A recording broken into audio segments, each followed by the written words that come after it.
মুখ্যমন্ত্রীও নিশ্চয়ই যদি তিনি চাকরিচোর না হন, তিনি নিশ্চয়ই আমাদের সাথে দেখা করবেন। মাননীয় মুখ্যমন্ত্রী তিনি দেখা করছেন না কেন? তার সাথে আমরা দেখা করতে চাই, তার জন্য লাগলে আবারও আমরা আন্দোলনের পথে যাব। হয়েছে আজকের বিধানসভার মাননীয় স্পিকার তিনি ছিলেন না, তিনি নবান্ন না কোথায় গিয়েছিলেন। আমরা বিধানসভায় এখান যে পুলিশ কর্তারা আমাদের নিয়ে গিয়েছিল 1 নম্বর গেটে, আগামীকাল আমাদের চিঠি গ্রহণ করবেন এই বক্তব্য পুলিশের পক্ষ থেকে এসেছে। আমরা সেই কারণে আজকের যে আন্দোলন এখানে আমরা ডেকেছিলাম, রাজা সুভাষচন্দ্র মল্লিক স্কোয়ার থেকে বিধানসভা অভিযান, আমরা পুলিশকে চিঠি দিয়েছিলাম শান্তিপূর্ণভাবে 22 লক্ষ ওএমআর প্রকাশের দাবিতে, বেআইনি নোটিশ গেজেট প্রত্যাহারের দাবিতে, বিধানসভার জরুরি অধিবেশনের দাবিতে। সেই দাবি শান্তিপূর্ণভাবে আমরা যে বলেছিলাম সেটা আমরা করছি, কারণ আমাদের লড়াইটা অনেক বৃহৎ।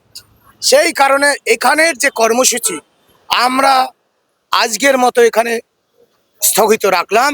এই আন্দোলন যেহেতু পুলিশ প্রশাসন বললেন আগামীকাল বিধানসভার মাননীয় স্পিকারের সাথে আমাদের বসাবসি করার ব্যবস্থা করে দেবেন।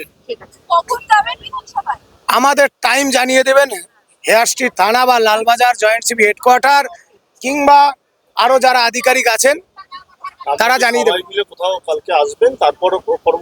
আমরা সবাই মিলে আসতেও পারি, নাও আসতে পারি, এখনো আমরা সিদ্ধান্ত নিইনি। ঠিক আছে, সেই বিমান বন্দ্যোপাধ্যায়ের সঙ্গে দেখা করবেন বলছেন, আজকে তো আপনাদের দাবি ছিল মুখ্যমন্ত্রীর সঙ্গে দেখা। হ্যাঁ, কালকে কি আপনারা মুখ্যমন্ত্রীর সঙ্গে আবার দেখা করতে বিধানসভায় যাবেন না শুধুমাত্র? আমরা আবার বলছি, মাননীয় স্পিকারের সাথে দেখা করতে চেয়েছি, জননেতা না ওই কি সিএস মুখ্য সচিব, তার সাথেও আমরা দেখা করতে চেয়েছি, এবং বিরোধী দলনেতা শুভেন্দু অধিকারী, তার সাথেও আমরা দেখা করতে চেয়েছি। মাননীয় মুখ্যমন্ত্রী তিনি দেখা করছেন না কেন? তার সাথে আমরা দেখা করতে চাই, তার জন্য লাগলে আবারও আমরা আন্দোলনের পথে যাব। তাকে আমরা চিঠি দিয়েছি, বিরোধী দলনেতা কোনো উত্তর দেয়নি। আমরা আশা করেছিলাম রাজ্যের মাননীয় বিরোধী দলনেতা এই জ্বলন্ত সমস্যা নিয়ে তিনি আজকের আমাদের এই মিছিলে স্বতঃপ্রণোদিতভাবে থাকবেন এবং আমাদের চিঠি গ্রহণ করার জন্য তিনি ব্যবস্থা গ্রহণ করবেন। কিন্তু পরিতাপের বিষয়, তিনি বিকাশ ভবনে আমাদের বলেছিলেন বিধানসভা অধিবেশন হলে হাঙ্গামা করবেন, কিন্তু আজকের আমরা চিঠি দিয়েছিলাম যে এই বিষয়ে আমাদের সাথে দেখা করুন, কোনো সাড়া পাইনি।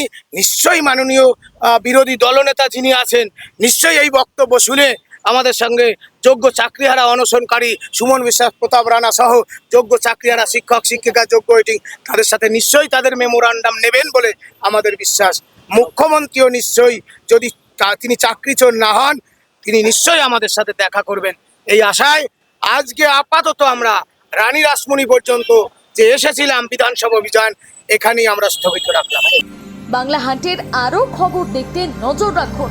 বাংলা খবর মানেই বাংলা হান্ট।